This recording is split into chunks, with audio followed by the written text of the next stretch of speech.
Hello, everyone. Welcome back to round number 3 here at the NRG series, where we've got a 10k modern showdown happening. My name is Will. That is Mason. Mason, what do you think about the level we've seen so far and some of these different decks that we're seeing in this meta today? It's been awesome to see this level of play in all these different decks. A lot going on in the modern format, and a lot going on when it comes to our 2025 leaderboard as we were wrapping down. This is our last paper event of the year. So I'm A lot excited on to the see line. sort of how, yeah, exactly. I mean, $35,000 tournament, invite to the Pro Tour, and invite to next year's champs all on the line at that event. It's going to be December 13th to 14th here on Twitch. You want to make sure to follow along that we don't miss that. Let's have a look at what players we've already know are going to be on there, what players are in with a contention this weekend if they have a good run. This is the leaderboard so far. So players trying to get those last couple of slots locked up. Of course, you get a slot locked up if you win a showdown. You'll see their names in orange. But all the ones in white, they're the ones in contention. They're the ones battling out for points and looking for good finishes this weekend. Who stands out to you, Mason? I mean, Will Krausik and Charlie Dustenberg and Alden Katz, all they're the top. I mean, Jess Williams, 1 point behind Alden. It would be unfair to not talk about them. Those four players, they are the ones who I really got my eyes on. Obviously, Fletcher Johnson, Garrick, Joseph, those players can all, Wesley, make a jump in a run with a good finish today, like a top 8, especially like a second place, and these other players do poorly. But those are the names that I think for the yearly leaderboard we're looking at. But really, when we look at it's the season 2 leaderboard. We pull that up real quick. So Garrick and Will are also near the top of that. So if they end up qualifying there, that means the yearly leaderboard is going to have more pass down events. Mm-hmm. So if you're like a Jess Williams fan or Jess themselves, you really want, Will and Garrick to, sort of do well, take one of the slots from the seasonal leaderboard, and then boom, suddenly you're in a prime position to make the yearly. Yeah, that happens quite a lot. Actually happened to me weirdly in the UK in like our own sort of a tournament structure. I was like either going to qualify through points, but I ended up top 8 in it, which made another slot for someone else. So it made someone else pretty happy. But let's have a look at how some of these big players are doing so far as we are moving into the third round today. Talk me through this. Yeah, I mean, Fletcher Johnson, our only undefeated player on our players to watch. Everyone else, 1-1. Having a day of it, we're early into it. We're just now starting round 3, so there's a ton of Magic left to be played and a lot of points that we get on the line here. I'm curious to see if one of these players can pull out from the pack here and lock up a bunch of points and solidify their status. But, for a lot of these players, this status quo being maintained is good for them, right? If nothing really changes and you're in that first or second spot on the leaderboard that hasn't been already qualified, you're really happy just to be tied with the person who's near you. Right, well, let's get down to our feature matches. The players are drawing their opening hands. I do want to say, like, how much pressure do you reckon is getting put on those players on that leaderboard? Like, have they got that in the back of their mind, or is that like their main focus going into this weekend? Oh, it shouldn't be your focus, but it's got to be, right? I mean, you've been playing all these tournaments for the last year, Will, trying to qualify for this event. A lot of players kind of go within the mindset of like, listen, if I spike an event, that's great, but I'm just going to play all of them, play good Magic, and hopefully that's going to work out for me, right? And now you're into this last event, and look how tight that leaderboard was, right? There are a bunch of players within 4 or 5 points of each other. That's the difference between a top 8 and maybe 3-4 on the weekend, and feels like it all comes down to this, even though it's a culmination of years of decisions. Okay, well, let's talk about the match we've got at hand. We have got this. In fact, we know Affinity. Let's start there. Affinity, we know what it does. Getting the big turtle on the board, great. Let's go across to Rich's side here. This Ketramos control deck, because it's got some spice in it, should we say? It's not your traditional control deck. Yeah, this is a really interesting deck that is using Ketramos, a card that we learned about from Aether Drift here, in order to, sort of get some card advantage as well. But then uses a lot of powerful cards like Flage, Detective Phoenix, Faithless Looting, and sort of plays a very unique game. But it boils down to like a 1-for-1 take over the game sort of interaction, and then using Ketramos to get kind of a card advantage engine going. Excuse me. So really, it's 4 colors, not green. That's another way to look at this, and it's got some real excitement and some real spice going. It screams to me the mana base is going to be horrible. Like when I play 3-color decks, the mana base feels really painful. In a 4-1, it must be extremely, because you want to be able to do a Frog on 2, a Ketramos on 3, an Overlord on 2 potentially. You want Solitudes at 5. It's going to be interesting how this pans out, but on the play, we're going to see Yang here going to start off by trying to make a lot of 1-1. Is it Fopters it makes? Drones that it's going to be making. Of course, this is off the Emissary. Emissary 1 blue or red if we want to warp it out. And then we start emptying our hand of all these 0 costs. And as you see here, now we've got 4 artifacts on the board as we'll be entering into turn 2 momentarily. How are we going to respond here over on Richard's side? Yeah, not a ton of one drop stuff like Faithless Looting, some, ability to cycle and smooth a little, but nothing too impactful. Richard's deck is looking at 2 and 3 mana to really start taking over. And decks in here, has cards like Thought Cast, Metallic Rebuke that we can use to really kind of start to slingshot ahead. So I'm curious to see how this turn plays out, because this is a big one for the Affinity deck. The first couple turns, you want to really sprint ahead of your opponent. That's what we're doing. We want one of those big finishers. We want like a Camineer, something along those lines. But forecast is going to be good enough. That's going to refill the hand, because as much as we think, okay, my opponent's using their card resources for Mem Knights and engineered explosives on zeros, these little things just to get some 1/1s, that's not the most powerful things you can be doing in Modern. But when we can start following up with 1 mana for 5 drop, for 5 mana cost spells that lets us draw 2 and start refilling our hand that way and turning the burn, that's where they were going to really start gaining the advantage on this deck, even if it's not Mm-hmm. with something big like a Camineer. Mm-hmm. Go Surveilling end of turn.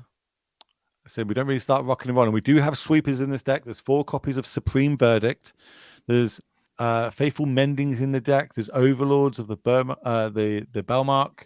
There's Eagles of the North in here. That all-star card that I get a lot of stick for.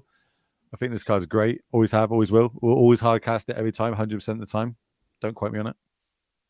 I mean, those cyclers from the Lord of the Rings set are very nice. Just ways to find your lands that also pitch to forces and solitudes. It's just sneakily powerful, kind of like a tapped plains. Speaking of tapping, we're tapping here for a Faithless Looting. This is a card that when it got unbanned, a lot of players were really excited about, myself included. It's really good at smoothing. There just hasn't been a reason to want to be smoothing or a home where this is kind of the best, but maybe Richard here is onto something. I remember when it got banned, it was like the Mardu, Mardu, like Unner, Pyromancer, yeah, Phoenix, Dredge, those were kind of the big players at the time. All Faithless Skizit Looting decks. Elemental. Remember that bad boy? Or Yep. Skelemental, was it? Elemental, yeah. Yeah, give me that all day long. 6/1 trample, make your opponent discard 2 if it connects. Loved it. But this is going to help us, like, as you said, smooth out the draw, get the Phoenix in the graveyard. So it's technically we draw an extra card from it, because that now means we can give something big haste if needs be. Just passing the turn back though. Bleeding, we're not bleeding too bad. There's only 3 points of damage on the board, but now construct tokens potentially start getting made, and they will be big if we haven't got an answer for them. Yep, and you see the counting here. We do have a Kappa Cannoneer, in hand here for Dexon, along with weapon manufacturing. So we could potentially pump out a ton of damage in the next couple of turns here. Yeah, if we can hit land, we can actually do both, right? If we can get a land, then we play the well, next turn you get a land off the Urza Saga, right? Because you find Mox Opal. I'm thinking, as in we could do weapons this turn into Cannoneer if we had a land, but we don't have that. So I think we're just going to go with the Cannoneer. We all know what that means when artifacts start getting tapped sideways. The big, it is a 4/4, but it's always a 5/5. Mm-hmm. And we get the extra point of damage with the Memnite coming in if needs be. We did have a Bauble. Yeah, saving the Bauble, I think, for next turn. With weapons, Yeah. you can kind of pop off. You could also play Pinnacle Emissary and play the Bauble to get drones. So I think it makes sense here to just kind of wait and also kind of guarantee, that Richard doesn't quite understand where his life total is supposed to be at. And that's one of the tricky parts about this deck is how much sneaky damage it can apply. Do you see a Flage in hand? And I think a Steam Vent. So we do have another land drop, I think, for the turn. Not entirely sure if that's the line we want to take, though. Maybe we're going to try and set up or get to the point where we can cast a Supreme Verdict and get us back in the game that way. Yeah, it could be great. No flicker effects. That's one thing that we kind of see a lot of these cards in the flicker decks. None of that going on in this list. It is straight either pitching or hard casting for these threats. See if Supreme Verdict's at the front of the hand. So remember, that's double white, blue, and 1 colorless. Yeah, and we talked about it before. The mana base is gonna be painful here for the 4-color deck. You can make it work in Modern, don't get me wrong, but it is painful. Yeah, you see Dexing had to turn the head like, what in the world is happening? Obviously, Ketramos and Phoenix are in the graveyard off of looting, so Dexon realizes, hey, this is not the average Bayer of the game. But I was thinking the Stupor is really good at making sure you just don't lose this game. If we can cast it, and I think that's going to be our problem. I don't think we've got another land drops. We might have to use that. We could go get a Springleaf Drum or something along those lines off this Saga. We can go get the Mox if we need to as well. but without an extra land drop, that Stupa will not be able to be cast just yet. We're going to float a mana. Then we're going to trigger the Saga, go search our deck. Very different to when we see it in the Amulet decks. You know, I mean, usually there's only one target for it. In these decks, there's multiple different targets that we can go for depending on what's happening on the board at that time. We can even get a Lava Spire boots if you want to go that route and keep that on the board to give something haste as well as ward. We've got more Engineered Explosive, Mox Rebels, even a Piffing Needle. Just great Tormod's Crypt and go after the graveyard too. It's a pretty reasonable play. Yeah, don't hate that either. Yeah, like you don't know what's going on. It's just like I mean, like you see a looting, right? You see the Phoenix. You could assume something like that. Yeah. I like this play a lot from Dixon. I really like popping the Spell Bomb too here. You got the floating mana. I kind of wish we had done it before research from like a min-max perspective, right? But I also think Dexon's probably thinking about a lot of like what could be going on. And whenever you're playing a matchup you haven't played a lot, it's always like, yeah, you know, your sequencing might struggle a little bit. Sink of the Super is that land though as well, so we can use that to cast Pinnacle Emissary. And just that is interesting. That line that you're saying about using the popping the Spell Bomb. I actually don't hate that at all, because if you pop the Spell Bomb and you do hit a land, that means then you can go get yourself a Springleaf Drum or an Opal, play the land for time, and then we can hold up this Stupa for this turn for whatever potentially could go wrong moving forward. I actually like that a lot. Yeah, and here's one manufacturing, and this is gonna be a lot of damage. We're just gonna make another artifact, and all these munitions that we make, they get popped by the EE on 0 as well. So we're also, with that Engineered Explosives in play, floating a bunch of damage. Remember, every artifact's going to represent 2 from now on, as long as it's not a token entering. So this is 8, 9, 10, 11 damage at the minute, which would drop Richard down to 4. Yeah, this Spell Bomb makes it really hard for something bad to happen when it comes to like a creature coming at you. You can Mishra's Bauble to get a look at what's coming, maybe make your game plan around that. But the awkward thing we've got, right, is we need to realistically cast this Supreme Verdict to live. We need a white source. It needs to be untapped. And if we do that, our life total will drop down to 2 or 1, which means that on the other side, that weapons manufacturing would be lethal. So we need I don't even know if we play a basic planes. Let me have a look. We do. One-off basic planes in the deck. If we can top deck that, I suppose that we could have a fetch land to it and be at 3. Mending's going to help up for that a little bit. 2 life is going to get gained. Dexon has Metallic Rebuke in hand, by the way, which is going to make it hard for a card that isn't Supreme Verdict to resolve.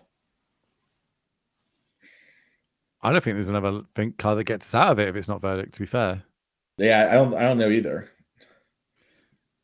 Mending and another Ketramos.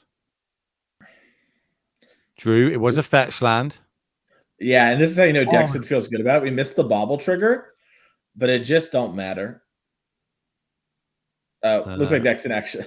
This is a mistrigger. Your opponent can put on the stack or not. Talk to a judge. That's why we have judges. You know what I mean? Yeah, we missed it, Dexon. Maybe Richard will give it to you. Doesn't need to give it to you for both the rules and also you kind of got homie beat. Yeah. And this happens. I'm very, I do this a lot as well. Like when I feel like I'm ahead, I almost get a little sloppy myself at times. Not saying that you're playing sloppy. It's just like a slight miss. There was a lot happening there. A lot of cards being drawn in one sequence. But like I tend to do that, and it's definitely one of the flaws in my game when I play, and I really need to work on it myself. When I'm behind, or it's like we're battling, I'm locked in. But when I do think I'm ahead, sometimes I do make those like sloppy plays, and then I kind of start falling behind, and I think that's a lesson I definitely need to learn. Yeah, what I always tell people in coaching is like when people come to me for coaching, one of the first things that like they learn pretty quickly is that, at least for how I view the world, their definition of a misplay or like a punt is so much different than mine. They'll like have these really close decisions that I could show 100 pro players and like they would be split like 60-40 or whatever, and they're like, oh, that's such a misplay. Meanwhile, they'll be like, I don't really need the Bauble trigger. I was going to win either way. Right. And I'm like, no. The Bauble trigger is the misplay. Like you missing these free things. That is something that, 100 players agree you're supposed to do. Right. And so these are the things that really do matter. Because yeah, Dexton's probably going to win from here. We're in a good spot. We have these munitions. Every artifact we play is going to represent 2 damage eventually by popping the EE. But now we're down to material, and instead of maybe going double Mishra Bobble, make 2 munitions bracket here, Dexton instead, is probably going to end up popping the spell bomb. It's going to use it to save the turtle, but now is still a little bit behind on resources. Tight play for sure. We love to see it. But yeah, okay, doing that gives us an extra card in hand for it. We do have ways of gaining life in this deck. We do have Phlages. We do have the Faithless Mendings in the graveyard as well. And of course, Solitudes, if we were able to maybe potentially target our own stuff. I think we picked up another Tormund script. The only problem here is that Tormund script requires you to tap it. So you wouldn't have it up. But with the munitions being made, you can use both your lands if you want to in order to fight over the graveyard. In order to put the Kappa Cannier in play and hold it up. You can also, as I say, you can also tap Crypt and hold up Metallic Rebuke.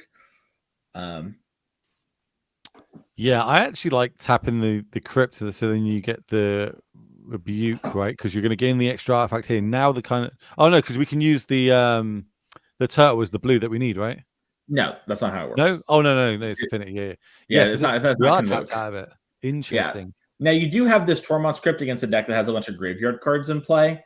So you can just see the Faithful Mendings and stuff. So I think it's pretty reasonable. Once again, this is a spot where Richard's deck is something new. So being a little careful can really pay off. Like this, for example, the fact that we didn't pop Crypt early means that this Ketramos will not be live.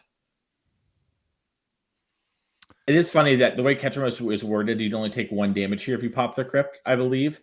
But when I first read the cry, I thought, Richard would have taken 30 here, for example. Oh, and now we can do this. Yeah, and this is the problem with not propping it in response to Detective Phoenix is you can over-collect evidence. So Richard can get rid of his whole graveyard here. And then now attack with a 4/4 lifelink. Yeah. Well, it's going to be a 6/6 lifelink flying, right? 6/6. Yeah, pardon me. Draw a card. So we go down to 4, go to combat, crack you for 6, flying. Yep. But are we not just dead on the crackback? I think we are. There's 3 munitions. Yeah, and the turtle. So that should be lethal, barring, something that can stop the munitions from being cracked or the E from being cracked. Dexton should have the win here. Makes another one. That can't hurt. Gonna make 2 more artifacts to pump this up to 8. This will jump down to 2. Remember, Rich is at 10, we believe. The life total just hasn't been updated yet. It did gain 6 life from the lifelink of Ketramos. Go to combat. Hit you. Drop to 2. Bam. Pay 2 mana. Boom goes the fireworks. Interesting. Really cool deck, like seeing it there. But this Affinity deck, I don't know if I've ever seen it. I'm sure I have, but I don't think I've ever seen it winning without Cannoneer. Like, how important is Cannoneer in this deck? Well, it's pretty big, right? It's kind of like Arcbound Ravager back in the day. It's sort of the thing that helps make it all, I wouldn't say make it all work, but the deck is sort of built with Kappa Cannoneer in mind. With that in mind, let's check out what Richard has in the sideboard to potentially solve that issue. But yeah, Kappa Cannoneer is the thing. Clarion Conqueror. What'd you like? Yeah, Conqueror turns off artifacts. Pretty good here. Make it so that our opponent's gonna have a harder time using the abilities. It's not as good as it used to be. I mean, against Affinity with Arcbound Ravager, Clarion Conqueror would have been an insane magic card, and it's good here, but it's not nearly as good as it was in those other times. High Noon can be an interesting card versus these Affinity decks when you're on the play. Sometimes they have turn 1, we saw that game, you put a bunch of things into play, and then still turn 2, you did a lot of things. Sometimes you kind of hold turn 1, you get a Surveil land, and then turn 2, you go Warp Pinnacle, blah, blah, blah, blah, put a Kappa into play. So High Noon can be good, but it can also be really tough because if your opponent gets under it, put the threat into play, their deck with a bunch of counter spells can really take advantage. So going to be curious to see how Richard wants to play this. Obviously Richard's on a very unique deck here. Strict Proctor does stop Kappa Cannoneers enter the battlefield, get a counter trigger unless you pay mana, and it synergizes with our Phlages, so maybe there's something there, but I imagine, Clarion Conquerors are coming in and maybe some High Noons. All right, let's go have a look at the Affinity list then. Let's get that up on screen for me. You said that you were playing against a deck that potentially isn't on the radar here that Richard is playing. So how are we going to sideboard against it when we're not entirely sure what they are playing? Yeah, so we're not really sure. So I always think a light hand and things that seem obviously good are where I kind of jump to with what I saw. So Blood Moon, for example. Yeah, my opponent had some red in their deck, but it seemed like it was all lands. I saw a lot of different colors of cards. I mean, Faithful Mending plus Ketramos plus Flage, right? Like that's a lot of different colors. You maybe even saw. I'm not sure if a land got milled or discarded. That maybe you see there's some black. So I really like the idea of having Blood Moon in my deck. And then I don't mind, maybe bringing in a card like Mystical Dispute because you saw the blue and think, yeah, he might have Mystical Disputes from my Kappas. It can't be that bad. Obviously this deck cards can get stuck in your hand, but you also want to present a threat and then protect it. So the 3 mana to pay 3 mana can sometimes be good enough. Decks that might just go like 2 Blood Moons, call it a day. Maybe you bring in like, a Vandal Blast or a Force Negation if you think there's a certain, sideboard card that you could think of. Like, this obviously isn't a good one, but like a lot of Ketramos decks in Standard play Ghost Vacuum. Maybe you think there's something in that vein that, might be in the other deck. So those are the kind of things that jump out to me. How do you know, like, going into matchups, if there's a deck that you haven't seen, how do you tend to like navigate that yourself? As okay, I don't know what I'm playing against. Am I just going to stick to my game plan? Am I going to just sideboard with the cards I actually seen, or am I going to? Oh, actually, it's a kind of I guess it's a bit of a graveyardy deck because the Phoenix was in there, and they kind of fill their decks up with Faithful Men. Am I going to bring my graveyard hate into hedge against that? Like, how do you go about that on like a blank canvas? Yeah, in the abstract, I always tell people to kind of be Max Verstappen, strap in and go as fast as you can, right? Like your opponent's deck is something you've not seen before. It's possible this is a new breakout deck, right? Most likely, because just lots of decks don't make it, right? It is not going to be the case. And if you are brutally efficient and do what your deck's trying to do, it's probably going to be good against their deck, right? Or at least be challenging for them. And if you're not sure, you don't want to overplay around stuff. But as you learn more about the deck, I think you should start to incorporate that into your gameplay. For example, Dexon just learned about, maybe knew about it, right? But I would guess didn't know about over collect evidence with the Phoenix. Now okay, in the future, I should pop, even though Ketramos will be online, I don't want that interaction to happen where the Phoenix comes back, right? And you get that extra life. So now that adds to Dexon's sort of, picture in the mind's eye of how the matchup's supposed to play out. And as you learn more and more about the matchup, you should adapt as you go. And so, yeah, maybe you missed a really good card from your sideboard for game 2. Hopefully you have a game 3 and you can adapt as you see more of their gameplay. All right, well, it looks like they're drawing the opening 7, so let's get down to the matchup and have a little look-see ourselves, see what you want to keep. I imagine over on Witcher side, you just need lands. As long as I've got lands to cast my spells, because there's so many different iterations of spells I could have, and the number of lands I've got to actually have. Remember, they play 4 different colors. Been a while since we played 4 colors in a list, and of course, it plays no green, so there's no way of like fixing it, so to speak, which we used to see back in the Omnath days.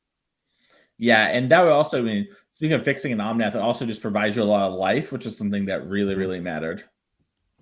True that. And so we've got to keep on both sides. We're starting off. Richard's going to start off with a Flooded Strand and pass the turn over. That's a Canlier off the top, of course. They always have it. How quickly can we play it is going to be the question, though. Springleaf Drum. Not as scary on turn. Yep, pass the turn. Going to see a fetch. Going to see a Surveil. It's almost the standard right now when it comes to modern. Most decks are going to try and do this and take advantage of it in some way. Either it's going to be information or just trying to get a big threat into the graveyard for potential reanimator use. It's interesting to see and maybe we can get a read on Richard's hand just from this turn 1 Surveil of what color they actually end up getting. This also, by the way, goes towards what I mentioned about the high noons, where sometimes Affinity does like these like weird turn 1s to set up these big turn 2s. So a high noon here would be devastating. This is like the one turn where it'd be really, really good, but it could be great here. Well, we're shocking in. We've got a turn 2 threat, and it is going to be a Psychic Frog. Makes sense that I was about to say, putting a frog into the graveyard when I'm moving into my turn 2 seems like that's the card I would want to be playing as well. But if we have one already, that doesn't matter. A way for us to apply pressure, fill our graveyard up if needs be. We can do the surprise Phoenix into the bin plus cards to then give something else haste if we want to. So another level that now Zen's going to have to kind of think about as he moves into his turn 2 here. Drew a Pinnacle Emissary, really good for enabling those kind of crazy dump starts. Looked like we had maybe kind of a more of an interactive hand, but it looks like Dexon's kind of doing the math on like, if I Pinnacle and throw away one of these mocks in order to kind of just get more drones, is that really what I want to be doing this turn, or I just want to be holding up interaction and try to fight over the next big threat? Let's have a look at how we want to go about it. It looks like we are going to go for the bit of a drone line here. Semi-zeros we end up playing.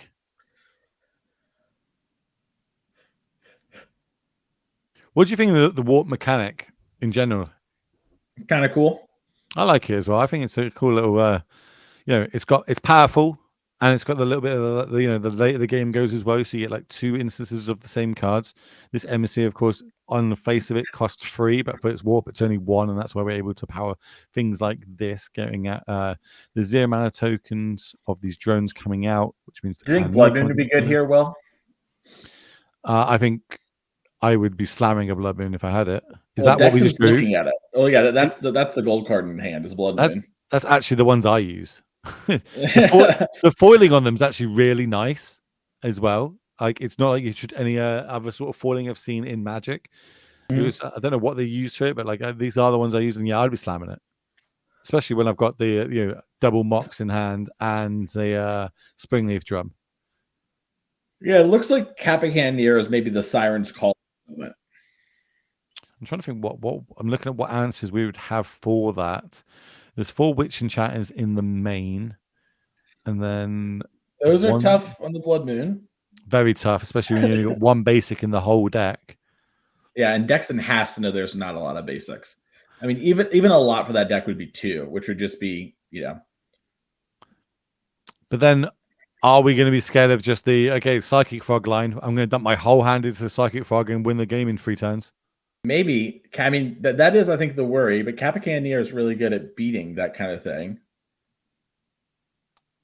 1, 2, 3, 4, 5. And I think that's we're going to go with that line first. Get our threat on the board, and then potentially try and lock the game out with that Blood Moon. And it looks like there's a lot of lands in hand here for Richard. Yeah, I mean, there is a Faithless Mending. Faithless Mending can obviously help shake that out as well. I think it's supposed to be Blood Moon. I think you just lock your opponent out, and then I would Blood Moon here. Yeah, I mean the problem is if Richard does discard his whole hand to the frog, you could be in big trouble. So this is 4. Oh, it looks like we're using the Springleaf mana. Yep. So this is going to be 3 mana total. But there's a mana floating from the Opal. True. So maybe we don't need to do this in this way. I know, we realized we got 1 floating now. It really doesn't matter what the color is either. Just say it's white. Move on with our life. Yeah, Dexon definitely tapped the Opal for mana. He maybe didn't say what color, but also nothing's really changed. I don't know what a judge ruling would be on that. Honestly, I'd be like, give me colorless for all I care. Obviously you can't get colorless, but it's much more an indication of like it just doesn't matter.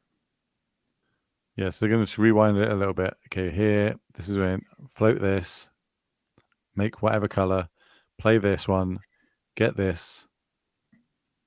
And there should be that drone that was in play. There it goes. Yeah, and now the second drone gets made. Now we can go on with our lives and play the 3 mana for this Blood Moon. Either way, it's not going to be good for Richard here. Even if it was just the Cannoneer, that in itself is such a good card. But this Blood Moon into the 4-color deck, it would mean that we still got access to looting and the Detective Phoenix, though. They are our red cards in the deck. But I'm not sold that we're going to have an answer to just a huge frog here. There's the Blood Moon. Yep. And now Pinnacle Emissary warps away. Mm-hmm. And I mean, next turn, Dexon can put Capacanneer onto the battlefield. What wins? Oh, we did draw a Faithless Looting. Yeah, but you're looting in order to find basics. That is, or like some sort of the 1 basic, but also I guess we go get cards deeper to find a Phoenix as well, which would help with our clock a little bit. Yeah, I guess Phoenix is net 1 damage on just discarding it because you go down a card here, right? Like that's the problem is like per what you're saying, those drones can only block creatures with flying. So currently your Psychic Frog is unblockable. If Richard discarded 7 cards, he would have a 2-turn clock because he attacked for 8, draw a card from the frog, draw a card from turn, right? And then next turn, attack for 10. Now we know that there's a blocker coming down, but yep, go to combat. Ditch the whole hand. Ditch it all. Discard. Get rid of it all. 1. Gone. I'm not even going to make my land drops this turn. I'm just going for it. I guess we've got to think about my, Galvanic Blast. That's what we're playing around. 2, 3. I love it. I'm in. And the thing we got to think about here is maybe this wasn't going to be Richard's turn. Like maybe because we forced him into this. Maybe he would have had another turn which may benefit us a bit more, but it didn't. He just had a handful of lands, draws off the frog after 6 damage is being dealt. Cards like Shadow Spear are really what Dexon wants to draw here. How about a Mistress Bubble? Might actually be good. You could play the Warp Pinnacle Emissary, I think, and then you'd have 4 artifacts in play Bobble. That puts you to 6 artifacts, but then Springleaf Drum isn't quite enough in order to get the cap in play as well. So Kennen is going to come in with the counter, go Bauble, put another counter on it. We crack back again because there's no flyers. 4, 6, 7, 8 damage, drops them down to 4. Season ending. And then I like this from Dexon. Use the Bauble now. Next turn, that way you can play Pinnacle Emissary and just sort of like, if you can't jump the frog, right, I'm going to block here. Let's me crack into you with the turtle. Try and draw Shadow Spear. And if I draw Shadow Spear, I'm going to win the race easily. Oh, it's getting like that. That really is going to swing a bit. At this point, we're now getting to. Yep, we're going to go jumping. I would go as far as to say, I wonder if Richard's actually supposed to not jump and give Dexon the choice to block. Normally, you don't want to give your opponent options, but I think that option is actually really good for you. Like if Dexon blocks with the turtle, what's he going to do next turn? Play a turtle? You know what I mean? Yeah. Like that's his best play. Now, I don't really think it matters that much, but you know. I like the don't discard that because like, they're dead in 2 turns anyway. So discarding my hand doesn't do much, but this gives us this option of flashing back the Faithless Looting to go 2 cards deeper in our deck to potentially try and find one of our few outs, being Plains Witch Enchanter or even a Text of Phoenix to try and add something to it. But we didn't see how many Solitudes do we have? Do we have any? 4. 4? Okay. Solitudes. So if we left those in, we could Solitude the Pinnacle Emissary. If the Capicaneer attacks and there's no other ground blockers, that could be lethal. Oh, yeah, that's... What did we find? Oh, but we do have a Force Negation in hand as well. Okay. So we've got to see how that plays. I think we even drew a the Mystical Dispute by the looks of it. Yeah, Mystical Dispute, Force Negation, 2 cards left in hand, I believe. With this Warp Pinnacle Emissary, you can then hard cast the other Pinnacle Emissary using the Springleaf Drum and the Mox.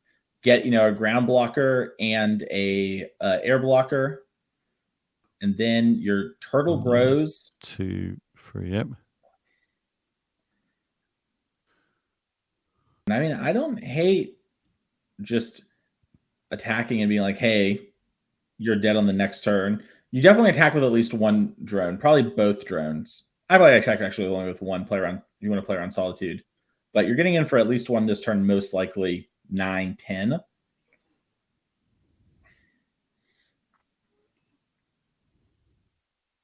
You have Force Negation to cover non-creatures. So you're going to get in there for 9. Probably want to get in with the drone. No, it looks like we're not. Looks like we're just going to go in there, leave these drones back. So this would leave a Solitude. Oh, we've got 2 cards in hand, so no, even Solitude that won't get us there.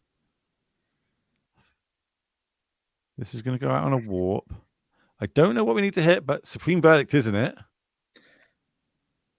Yeah, and this is where missing the couple points of damage also becomes a little awkward because because we did the looting on the earlier turns, right? Like we didn't turn it into a counter. We've then missed 2 damage. 4, yeah. Yeah, and it's like it compounds in really weird ways. You also wouldn't be this deep, right?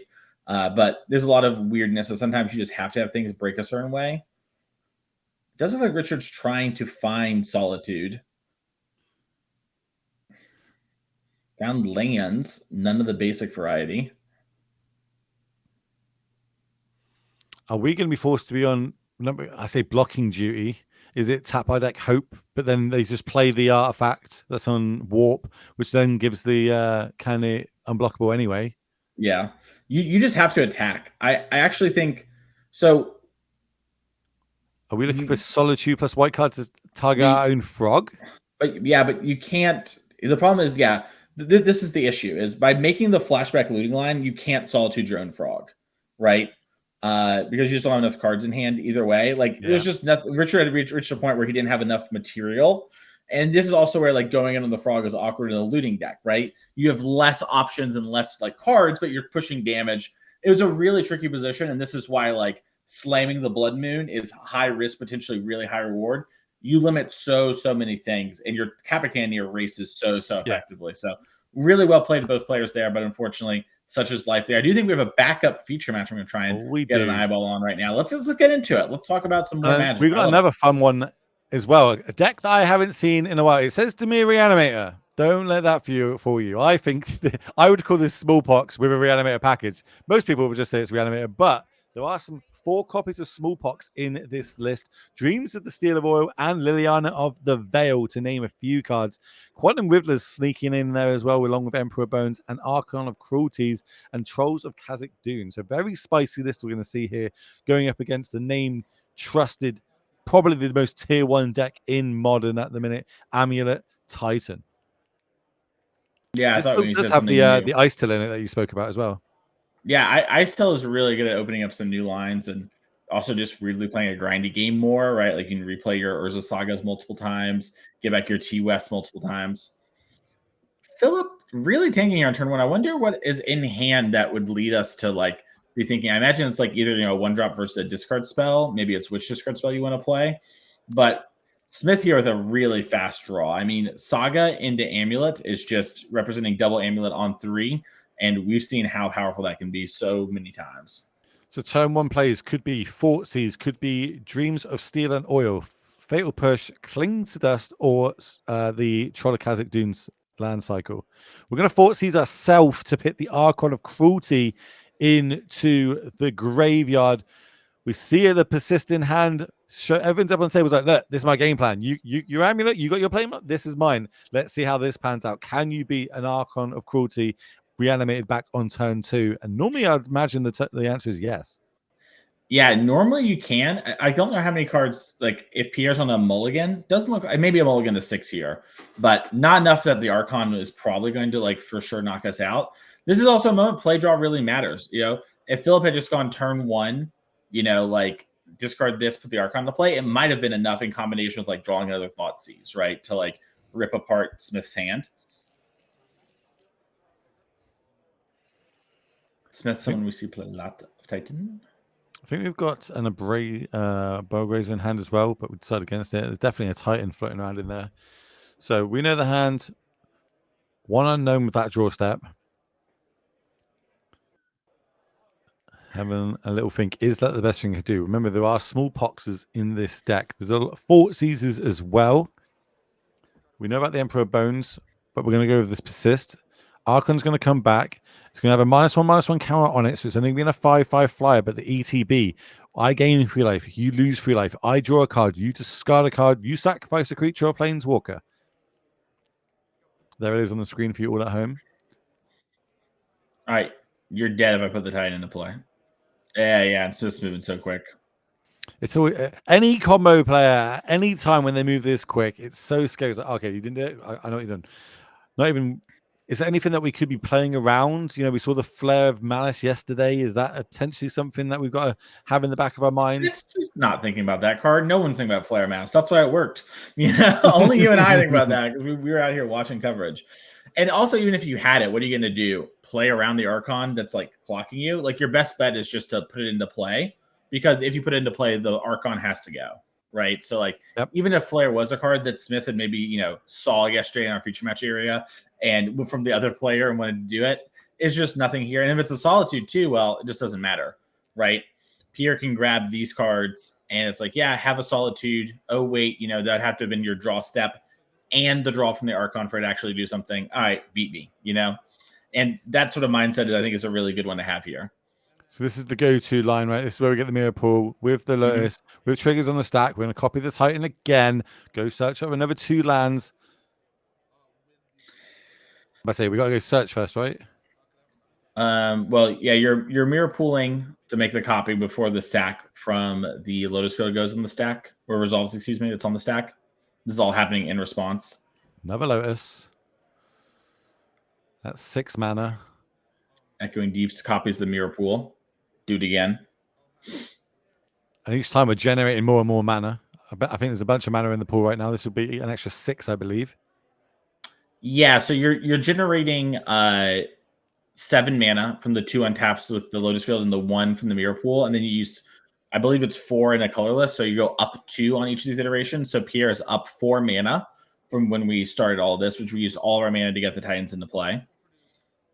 And then now we're going to use the old classic, Similar Gross Trample Teleria West. That's going to generate you 5 mana. And then from there, you go and you Summoner's Pact for Aftermath Analyst. That means there is 6 mana total in the pool, if I remember correctly here from everything. Aftermath Analyst will then bring back all these lands. We'll do it all again. And Philip is defeated. Are you do you get people to play it out? Or are you a scoop early? I have 1 life on Earth. This person's moving super quickly. Their deck's all foil. I'm dead. I'm so dead. Reduke comes to mind. Reduke's always made people. Flip it. I'm so tired of people quoting Reduke about make them play it out. Your opponent's moving quickly. They've said something. It's over. Save us all time. It's over. It's done. But you're in the feature match. You need to get this out. Who cares? If you're in the feature match area, die with honor. and you know what? This is something I hear from players all the time. Is I want you to play it out for coverage. Don't play it out for coverage if it's a deck like Amulet. We know what happens. I'll tell them. And listen, there is something to be said about you shouldn't concede until you hit the point where the loop is presented, because Pierre could have certain pieces in the hand, right? But once all the pieces are shown to you, that's the point where I'm like, hey, just concede, because it is over, right? I'm going to keep doing this thing. And Pierre's going to show you now, like, hey, I'm going to go through, copy this a couple times. I'm going to make a bunch of these, eventually give them all haste, because I'm going to go through the loop in each iteration, and then you're dead. And yeah, also, if you don't know the loop, you should wait for it to be shown. But if you know what's happening, right, don't be afraid to just, pick them up. Pick them up. Life goes fast.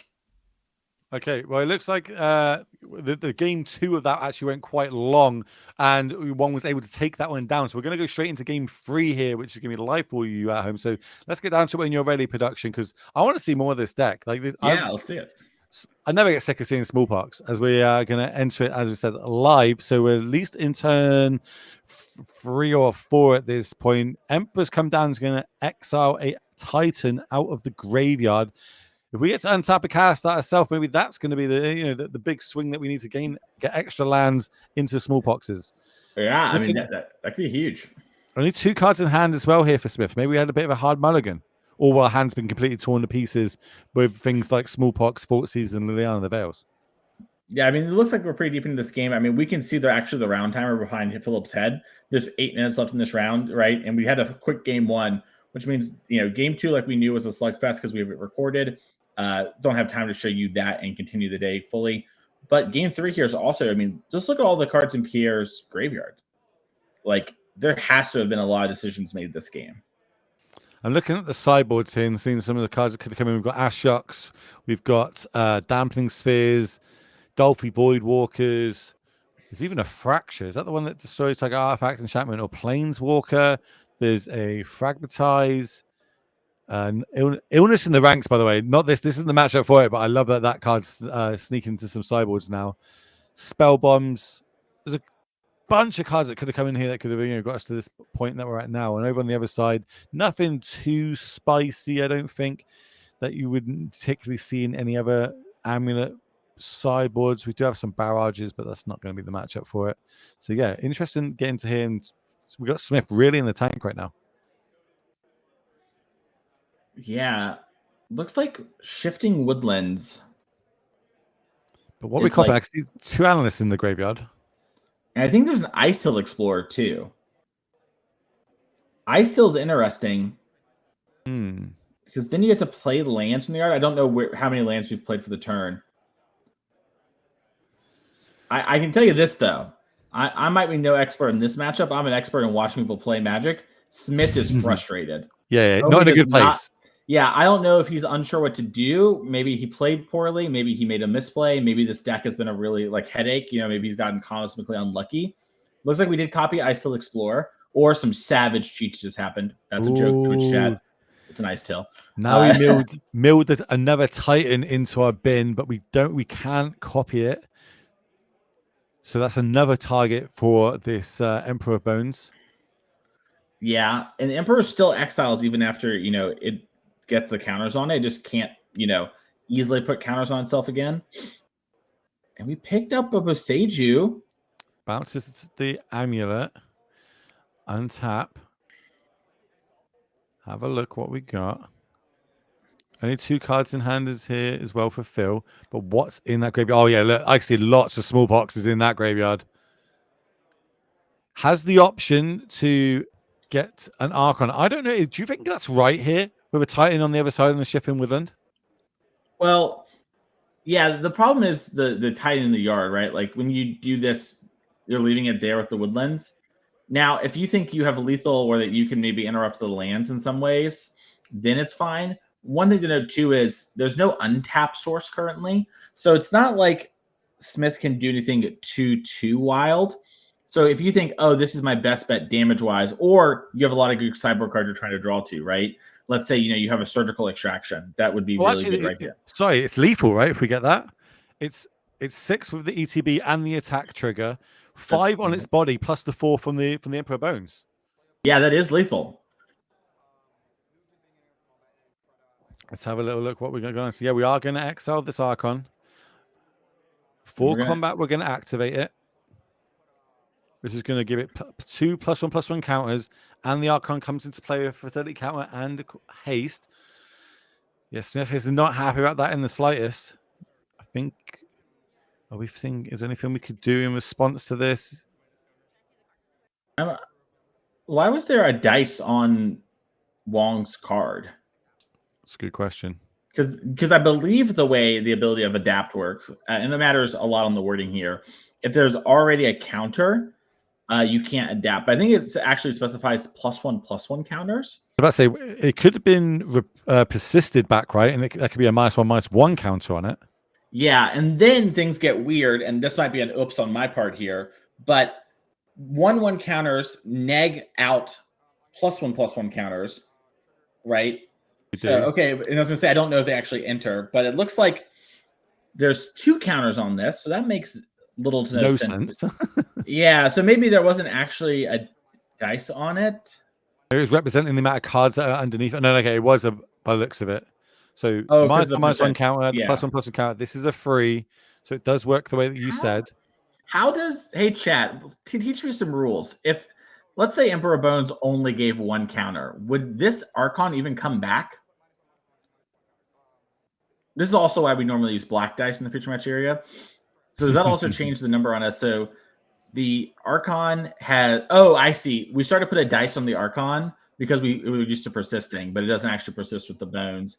That's 12. This 3 is 50. Yeah, it's still lethal. I'm going to say it's lethal. Bang on the bunny. And we're going to see if he'll take that down. Helps a lot of smallpox, maybe a little bit of flood there for Smith. So congrats to them advancing to a 3-0 record, putting themselves one step closer to getting today's top 8 because we've got 8 Swiss rounds for you. 162 players started the day, but we are trying to find our way to those last 8 so they can then battle it out, try and get themselves to the end of year championships. 24 players, invite only. $35,000 on the line, and of course that Pro Tour slot. Maybe we've got the graphic that we can see all the people that are on the leaderboard trying to fight for points and are already qualified for it. These are the people we will see at the end of it. Who's standing out to you in this? I mean, we talked about it earlier, right? I mean, all of these players are so good. There's no point in calling out any one player, right? I mean, the Pro Tour champions on the screen. What are you going to do?